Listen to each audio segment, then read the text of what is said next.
Hello प्यारे बच्चों। आज हम क्लास 10th की एनसीईआरटी की न्यू एडिशन वाली बुक से क्वेश्चन को सॉल्व करना सीखेंगे। ये क्लास 10th की एनसीईआरटी की न्यू एडिशन वाली बुक है, जिसका फर्स्ट चैप्टर जो है वो रियल नंबर है। तो रियल नंबर क्या है, यह पिछले क्लास में भी पढ़ चुके हैं, क्लास 8 में भी पढ़ चुके हैं, इसीलिए हम इससे ज़्यादा डिटेल में नहीं समझेंगे। फिर भी इसका बेसिक नॉलेज मैं बता देता हूँ कि रियल नंबर क्या होता है। तो चलिए देखते हैं रियल नंबर होता क्या है।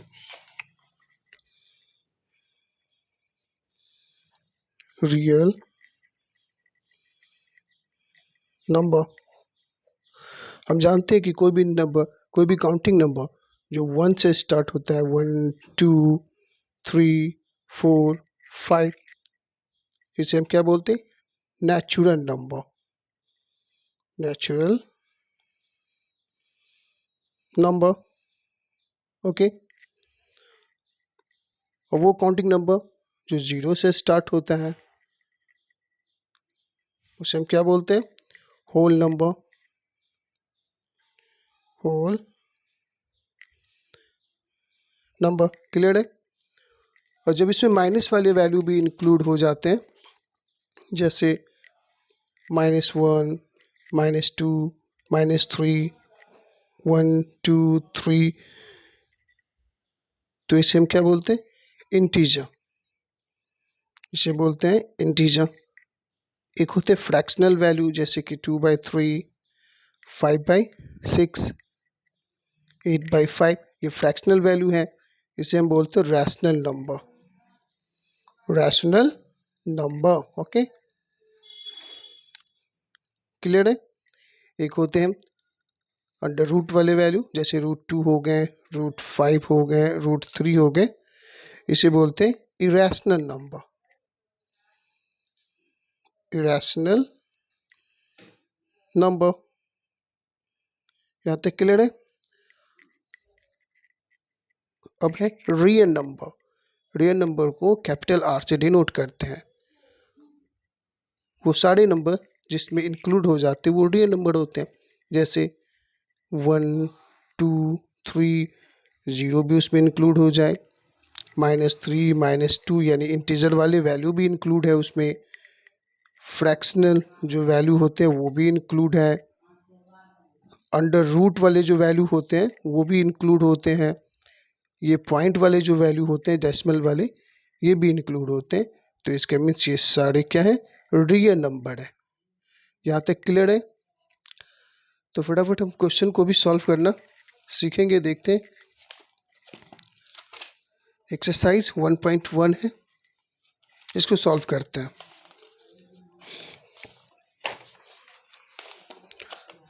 तो एक्सरसाइज 1.1, एक्सरसाइज 1.1 क्वेश्चन क्या है? Express each number as a product of its prime factor. यानी कि यहाँ जो नंबर दिए हुए हैं उस नंबर का प्राइम फैक्टर हमें निकालना है। तो इसके मेथड, कई सारे मेथड है, या पिछले क्लास में भी पढ़ चुके हैं, इस जूनियर क्लास में भी जैसे 4 5 6 में भी पढ़ चुके होंगे। तो इसके एक मेथड होते हैं प्राइम फैक्टराइजेशन, उस मेथड से इसको निकालना है। सॉल्व करते हैं इसको, चलिए। तो क्वेश्चन फर्स्ट है 140। कैसे निकालेंगे इससे हम? ये 140 को हम क्या करेंगे? फैक्टराइज करेंगे। तो फैक्टराइज मीन्स क्या? कि अब जैसे कि देखना है हमको कि कौन सा ऐसा नंबर है जिससे ये डिविजिबल हो जाए। तो आप ये पढ़ चुके हैं पहले भी कि डिविजिबिलिटी चेक कैसे करते हैं, कोई नंबर को कैसे डिवाइड करते हैं, कैसे पता करेंगे हम बिना एक्चुअल डिवीजन के कि ये नंबर डिविजिबल है या नहीं है। ओके, तो 2 से हम लोग चेक करते हैं, देखते हैं कि लास्ट में इवन नंबर है, 0 है, तो ये इसका मीन्स ये हुआ कि ये 2 से डिविजिबल है। 2 7 सर 14, 0 का 0 लिख देंगे। फिर 2 2 3 सर 6, 2 5 सर 10। अब ये 2 से डिविजिबल नहीं हो रहा है, 3 से होगा नहीं, 4 से, 5 से भी नहीं होगा, 5 से होगा, सॉरी। तो 5 7 सा 35 और 7 1 सा 7। बस इसे हम लिख देंगे 2 इंटू 2 इंटू 5 इंटू 7। ओके, आप इसको ऐसे भी लिख सकते हैं 2 का पावर 2 इंटू 5 इंटू 7, ये आपका फाइनल आंसर हो गया। फटाफट क्वेश्चन सेकंड भी कर लेते हैं। क्वेश्चन सेकंड है 156 156। अब 156 को भी हम लोग फटाफट सॉल्व करते हैं, है ना। तो यहाँ देख रहे हैं कि ये 6 है जो कि एक इवन नंबर है, तो इवन नंबर है तो इसका मीन्स ये 2 से डिविजिबल है। 15 है तो 2 7 सा 14, 1 इधर आ गया तो 16 हो गया, तो 2 8 सा 16। फिर 2 से 2 3 सा 6, 1 इधर आ गया तो क्या हो गया ये 18, 2 9 सा 18 हो जाता है। अब 2 से तो डिविजिबल नहीं है, 3 से उड़ा है, 3 1 सा 3, 3 3 सा 9 और 13 1 जा 13। तो इसे हम लिख सकते हैं 2 into 2 into 3 into 13 to the power 2 into 3 into 13 is the final answer. Okay, अब क्वेश्चन नंबर थर्ड क्या बोल रहा है। क्वेश्चन नंबर थर्ड है 3825 3825। तो 3825 को चेक करते हैं हम लोग। तो इसके लास्ट में क्या है 5 है, इसके मीन्स ये इवन नंबर नहीं है, तो 2 से डिविजिबल तो नहीं हो रहा है, तो 3 से चेक करते हैं। क्या है 3 का डिविजिबिलिटी चेक, 3 और 8 11, 11 13 और 5 18, इसका मीन्स ये 3 से डिविजिबल हो रहा है। तो 3 1 सर 3 18 हो गया, 3 1 जा 3 सॉरी 3 1 जा 3, 3 2 जा 6 22 हो गया, 3 7 सा 21, 3 5 सा 15। और फिर चेक करेंगे 2 1 3 और 17 और 5 हो जाता है 15, इसका मीन्स 3 से डिविजिबल है। तो 3 4 सा 12, 3 2 जा 6 और 3 5 सा 15।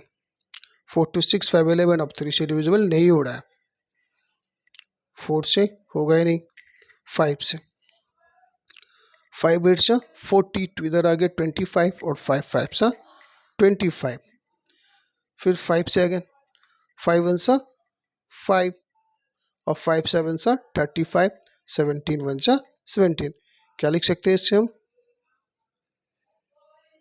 3 इंटू 3 इंटू 5 इंटू 5 इंटू 17, यानी 3 का स्क्वायर 5 का स्क्वायर और 17 का स्क्वायर। ये हमारा फाइनल आंसर हो गया थर्ड का भी। अब क्वेश्चन फोर्थ भी सॉल्व कर लेते हैं, जो है 5005 5005। तो क्या 5005 2 से डिविजिबल है नहीं, 5 और 5 10 हो जाता है, इसके मीन्स 3 से डिविजिबल भी नहीं है। 6 7 सॉरी 5 से 3 डिविजिबल है, मैं क्या बोल देता हूँ 5 से, 5 1 सा 5 0 0 5 1 सा 5। अब नहीं है 5 से, अब 7 से डिविजिबल है, 7 हाँ 7 से हो गया, 7 1 से 7 हो जाएगा, तो ये 3 दे जाकर 30 हो जाएगा, 7 4 सा 28 और 7 3 सा 21। अब 7 से डिविजिबल नहीं है, 8 से भी होगा नहीं, 3 से नहीं हुआ है तो 9 से भी नहीं होगा, 10 11 हाँ 11 से हो सकता है, 11 1 सा 11 होता है, 3 इधर आ गया तो 33 हो गया, तो 11 3 सा 33 हो गया और 13 1 सा 13 हो गया। तो इसको हम लिख सकते हैं 5 into 7 into 11 into 13 is the final answer. फटाफट लास्ट क्वेश्चन भी इसका सॉल्व कर लेते हैं। क्वेश्चन है 7429। ओके 7429 को 9 है, इसका मीन्स ये 2 से डिविजिबल होगा नहीं, 3 से भी नहीं हो रहा है, 4 से तो होगा ही नहीं, 5 से भी नहीं हो रहा है, 6 7 8 9 10 11 से भी नहीं हो रहा है, 12, 13, 14, 16, 17 से चेक, कहाँ 17 से हो रहा है, 17 4 सा 68 होता है, 14 62 हो जाएगा। ओके, तो 3 टाइम लगाएंगे, 51 बच जाएगा, 119 तो 17 7 सा। ओके, हो गया। अब 17 से नहीं हो रहा है, 18 19 से, तो 19 3 सा, नहीं 19 2 सा 38 होता है, 13 से 8 गया तो 557 3 सा, ये भी हो गया। अब 23 1 जा 23, तो इसका हो जाएगा 17 इंटू 19 इंटू 23, और ये हमारा फाइनल आंसर। और इसी तरह हमारा ये एक्सरसाइज 1.1 का क्वेश्चन नंबर फर्स्ट कंप्लीट होता है। तो मिलते हैं अगले वीडियो में अगले क्वेश्चन के साथ। क्वेश्चन नंबर 2 हम सॉल्व करेंगे। तब तक के लिए बाय बाय, टेक केयर।